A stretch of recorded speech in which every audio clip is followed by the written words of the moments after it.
This channel does not promote any violent, harmful, or illegal activities. All content provided by this channel is meant for an educational purpose only. SIR আবহে মহা সংকটে বাংলার স্কুলগুলি। প্রায় 4000-এর বেশি school শিক্ষক শূন্য হয়ে যাওয়ার আশঙ্কা। এই মুহূর্তে চিন্তার খবর, উদ্বেগের খবর। প্রায় 4000-এর বেশি স্কুল শিক্ষক শূন্য হলে পড়ুয়াদের কি হবে? উত্তর নেওয়ার চেষ্টা করি। আমাদের প্রতিনিধি সুমন মহাপাত্র আমাদের সঙ্গে রয়েছেন। সুমন, কি হবে পড়ুয়াদের ভবিষ্যৎ? দেখো লিমা, এসআইআর শুরু হয়েছে।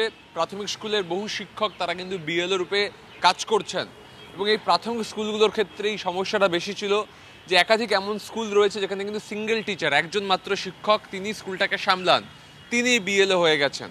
ফলস্বরূপ কিন্তু সেই স্কুল শিক্ষক শূন্য হয়ে যাবার আশঙ্কা এবং যেটা আমরা বিভিন্ন জেলা প্রশাসন এবং শিক্ষা দপ্তর সূত্রে জানতে পারছি এই সংখ্যাটা প্রায় 4000-এর কাছাকাছি। সেই জায়গায় দাঁড়িয়ে নির্ধারিত জেলার যিনি এসআই রয়েছেন তার কাছে নির্দেশ পাঠিয়েছেন ডিপিএসসি চেয়ারম্যান, জেলা প্রাথমিক শিক্ষা সংসদের চেয়ারম্যান, যে পাশের স্কুল যেখানে কিন্তু বেশি শিক্ষক রয়েছেন সেখান থেকে টেম্পোরারি শিক্ষক এনে স্কুলটা যাতে চালানো যায় সে ব্যবস্থা করতে হবে। তবে এভাবে কি ঠেকনা দিয়ে, টেম্পোরারি রিলিফ দিয়ে কি এভাবে স্কুল চালানো সম্ভব? এই প্রশ্ন কিন্তু অনেকেই তুলছেন। ঠিক আছে সুমন, এই প্রশ্ন তো উঠবেই, নজর রাখো তুমি। শিক্ষকদের বিএলওর কাজে যেতে বাধা, শিক্ষকদের স্কুলে তালাবন্দি করে রাখেন অভিভাবকরা। এই ঘটনা গাইঘাটার চণ্ডীগড় স্পেশাল ক্যাডার এফপি স্কুলের 3 শিক্ষককেই বিএলওর কাজ দিয়েছে কমিশন।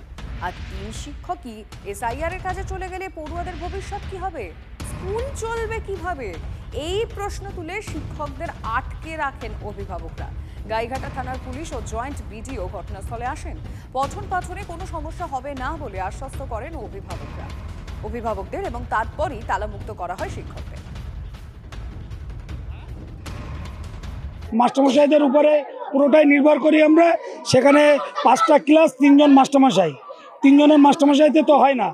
এসআই অফিসে ডেপুটেশন দিয়েছি, এসআই আমাদের আশ্বাস দিয়েছিলেন আমাদের শিক্ষক দেবেন, আজ অবধি কোনো শিক্ষক দেন না। আমাদের দাবি আমাদের স্কুলের আরও টিচার দেওয়া হোক এবং যারা আছেন তারা আমাদের স্কুলের পঠন পাঠনটা চালু রাখুক। 3 জনকেই বিএলও ডিউটি দেওয়া হয়েছে। স্কুলে আমাদের 3 জন টিচার ছিলাম আমরা, 3 জনকে বিএলও ডিউটি দিয়েছিল, সেই জন্য আমাদেরকে তালা দিয়েছে। আমাদেরকে 5টা ক্লাস।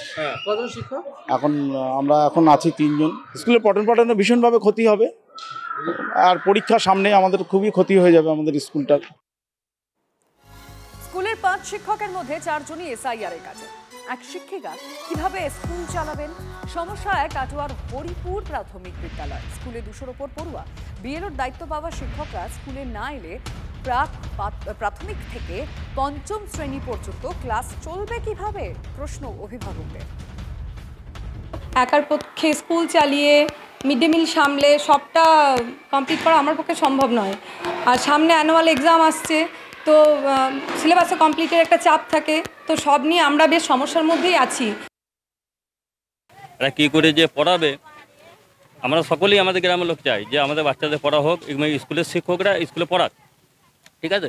কাজটা যেন অন্য টাইমে করে, স্কুলের টাইমে স্কুলে পড়াক। কোনো ক্লাস হবে? কোনো ছেলেপিলে ক্লাস হবে না, ভাত খাবে আর চলে যাবে। এই কদিনে কোনো তাদের শিক্ষা হবে না, বেকার আসবে আর খাবে দাবে চলে যাবে।